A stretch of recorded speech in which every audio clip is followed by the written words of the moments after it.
The information superhighway, we hear a lot about it these days. Billions of dollars are being spent, and every day new parameters are being tested and defined for these new communication technologies. While everyone is building, queuing up, and planning and pouring the cement, we at United Artists Theaters are signing on the air, joining people together like never before in history. One thing is for sure, this new linking of our theaters via satellite is not just about connectivity, the obsession of the superhighway architects. It's about content. We know that our Proteus satellite theater network is going to make a broad and powerful impact on the way we communicate, meet, and are entertained.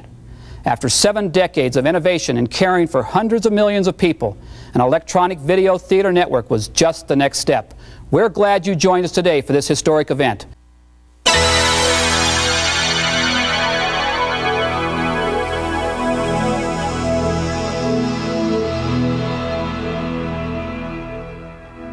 April 7, 1994.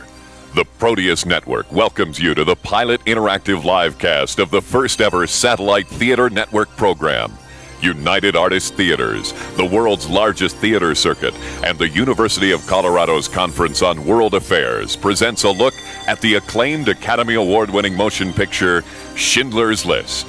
Now, live from our mile-high Denver studios via satellite Galaxy 7 Transponder 21, Denver Post movie critic, and also heard on National Public Radio, Howie Movshovitz, and special guest, renowned Pulitzer Prize-winning author, columnist, TV host, and screenwriter of the obscure cult film hit, Faster, Faster, Pussycat, Kill, Kill, and Beyond the Valley of the Dolls, the Chicago Sun-Times, Roger Ebert.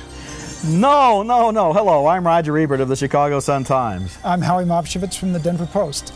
You know, I had nothing to do with Faster Pussycat Kill Kill. He even got the title wrong. But apart from that, it's really nice to be here and to think that we are actually linked with 5 cities right now by satellite in order to talk about Schindler's List. We are here in the Colorado area this week for the Conference on World Affairs, which I've been coming to for 26 years. And it was 25 years ago that I first met Howie, who at that point was a Colo undergraduate and is now a veteran film critic and teaches film at the University of Colorado. See what you've done. It's amazing. I have full responsibility, right.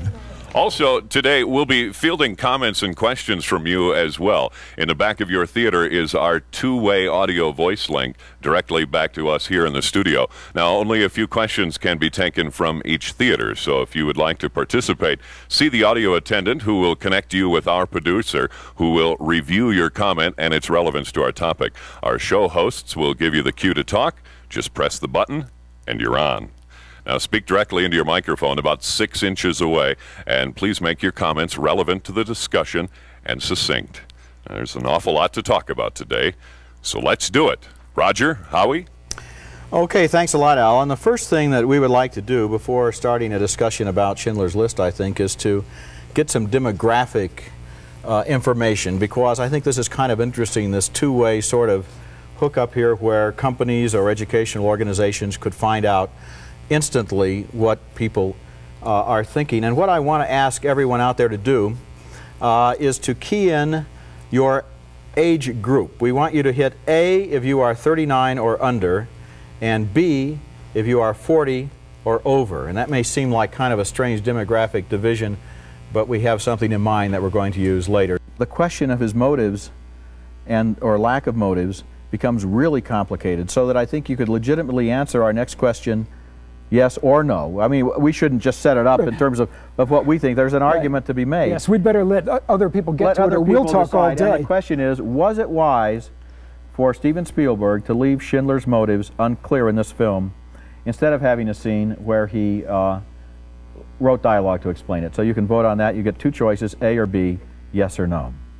The whole purpose of this Proteus network, I guess, is for people in a business setting, an academic setting, a political setting, to have a meeting around the country in 2, 3, 5, or 100 theaters in which people can vote. I suppose Pontiac dealers could vote on whether they like the new shade of red or not. Also, here we go, okay. So, yes? 82% thought yes, and 18% thought no. And this is a very creepy scene here, and it will get us perhaps into a discussion of that character played by Ralph Fiennes, who won the Academy Award for Best Supporting Actress. So let's look at that clip. He likes good-looking women. He sees a beautiful woman, he doesn't think. We have a question related to the last clip, and it's from Scott in Dallas. Yes. Do you think the scene between Liam Neeson and the woman, the sex scene, was appropriate for the film? I think it's good to see it, because I think that one of the interesting things about Schindler is that he was so diverse. I don't think is the word, but he's a jerk. Understanding that goodness does not come from good people necessarily is a wonderful thing to show, and I think it's one of the one of the real strengths of this film. And thanks a lot. It's been fun participating in this experiment, and I think this has potential for this kind of conferencing, and it was an interesting thing to do. Thank you. Thank you.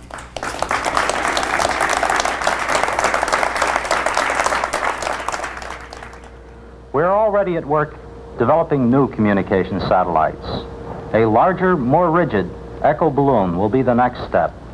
This will be followed by satellites containing receiving and transmitting equipment to amplify the signal for its return trip to the Earth.